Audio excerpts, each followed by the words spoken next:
Hey guys, welcome to our channel, and if you want to change your phone number on Credit Karma, then this video is for you.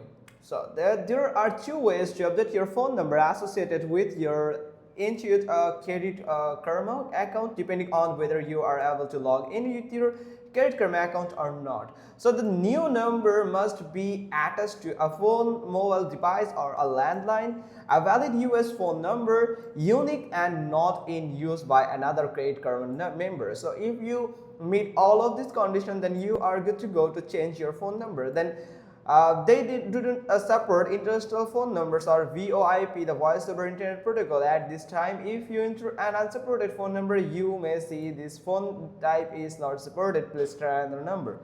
So if you want to change it, then you can go to the click on the change your phone number, then below the old phone number where the verification code was sent, then enter your new phone number and choose to receive one-time security code via text or phone call. Then enter the verification code and set your new phone number and click continue. If verification fails, check for types or try a different number. So that's how you can just simply do it.